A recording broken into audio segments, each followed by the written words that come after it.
Assalamualaikum warahmatullahi wabarakatuh. Salam sejahtera untuk kita semua. Puji syukur atas nikmat yang telah Allah limpahkan dalam keadaan sehat walafiat, sehingga saya mendapatkan kesempatan untuk mempresentasikan materi pada saat ini. Dan yang saya hormati Bapak Hervin Yoki Pradikta MHI selaku dosen pengampu mata kuliah. Baiklah, sebelumnya perkenalkan, saya Siti Maimunah dengan INPM 2021010185 dari Prodi Hukum Keluarga Islam. Baiklah, di sini saya akan menjelaskan materi yang berjudul Pendekatan Filsafat Hukum. Dapat kita ketahui, beberapa pendapat mengatakan bahwa karena filsafat hukum merupakan bagian khusus dari filsafat pada umumnya, maka berarti filsafat hukum hanya mempelajari hukum secara khusus, sehingga hal-hal non-hukum menjadi tidak relevan dalam mengkajian filsafat hukum tersebut. Sebagai filsafat hukum tunduk pada sifat-sifat, cara-cara, dan tujuan-tujuan dari filsafat pada umumnya. Di samping itu, hukum sebagai objek dari filsafat hukum yang mempengaruhi filsafat hukum. Dengan demikian, secara timbal balik antara filsafat hukum dan filsafat saling berhubungan. Secara sederhananya, dapat dikatakan bahwa filsafat hukum adalah cabang filsafat, yaitu filsafat tingkah laku atau etika, yang mempelajari hakikat hukum. Dengan perkataan lain, filsafat hukum adalah ilmu yang mempelajari hukum secara filosofis. Jadi, objek filsafat hukum adalah hukum, dan objek tersebut dikaji secara mendalam sampai kepada inti atau dasarnya itu tersebut, yaitu disebut dengan hakikat.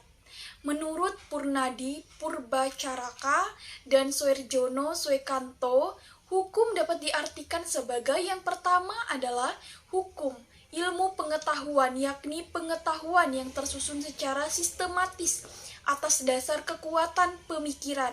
Yang kedua ialah disiplin, yakni suatu sistem ajaran tentang kenyataan atau gejala-gejala yang dihadapi. Yang ketiga yaitu norma, yakni pedoman atau patokan sikap, tindak, perilaku, kelakuan yang pantas atau diharapkan. Dan yang keempat ini adalah tata hukum, yakni struktur atau proses perangkat norma-norma hukum yang berlaku pada waktu dan tempat tertentu, serta berbentuk tertulis. Lalu yang kelima, yaitu petugas, yakni pribadi-pribadi yang merupakan kalangan yang berhubungan erat dengan hukum, dengan menegakkan hukum. Yang keenam ini yaitu keputusan penguasa, yakni hasil proses diskresi. Yang ketujuh, yang terakhir yaitu proses pemerintahan, yakni proses hubungan timbal balik antara unsur-unsur pokok dari sistem kenegaraan, serta sikap, tindak, ajek atau perilakuan yang teratur, yakni perilakuan yang diulang-ulang dengan cara yang sama yang bertujuan untuk mencapai kedamaian, serta jalinan-jalinan nilai-nilai, yakni jalinan dari konsepsi-konsepsi abstrak tentang apa yang dianggap baik dan buruk. Selanjutnya yaitu ilmu filsafat sosial. Apa yang dimaksud dengan ilmu filsafat sosial?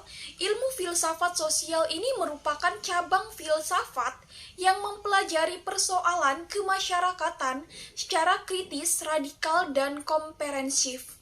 Sejak Plato dan Aristoteles, kajian terhadap persoalan-persoalan kemasyarakatan sudah menjadi objek penelitian tersendiri menurut Plato dan Aristoteles. Susunan masyarakat mencerminkan susunan kosmos yang abadi. Manusia berkewajiban untuk menyesuaikan diri dengan susunan itu dan menaati demi keselamatannya. Kalau tidak, ia menghancurkan dirinya. Pada abad pertengahan, kita lihat bahwa masyarakat Eropa masih memperlihatkan pada pola dasar yang sama, hanya sekedar mengoreksi terhadap paham Plato dan Aristoteles. paham tentang otonomi kosmos diganti dengan paham heteronominya, yaitu kepercayaan bahwa kosmos tidak berdiri sendiri, tetapi bergantung pada kemahakuasaan Allah. Ketertiban kosmos salah satu ketertiban yang telah diciptakan. Dalam hal ini kita juga perlu memahami apa perubahan hukum dan sosial. Proses terjadinya perubahan-perubahan pada masyarakat di dunia itu pada dewasa ini merupakan suatu gejala yang normal, yang pengaruhnya ini menjalar dengan cepat ke bagian-bagian lain dari dunia. Antara lain, berkat adanya komunikasi modern pada taraf teknologi yang berkembang pada saat ini dengan pesatnya penemuan-penemuan baru di bidang teknologi, terjadi suatu revolusi modernisasi, pendidikan, dan lain-lain. Kejadian yang di suatu tempat dengan cepat dan dapat diketahui oleh masyarakat-masyarakat lain yang bertempat tinggal jauh dari pusat terjadinya peristiwa tersebut di atas. Jadi, perubahan-perubahan dalam masyarakat dapat mengenai nilai-nilai, kaidah-kaidah, pola-pola perilaku, organisasi, struktur, lembaga-lembaga sosial, stratifikasi sosial, kekuasaan, interaksi sosial, dan lain sebagainya. Lalu bagaimana faktor yang mempengaruhi terjadinya perubahan-perubahan sosial? Pada umumnya dapat dikatakan bahwa sebab-sebab terjadinya perubahan-perubahan sosial dapat bersumber pada masyarakat itu sendiri. Dan ada yang letaknya di luar masyarakat tersebut, yaitu datangnya sebagai pengaruh dari masyarakat lain atau dari alam sekeliling, sebab-sebab yang bersumber dari masyarakat itu sendiri.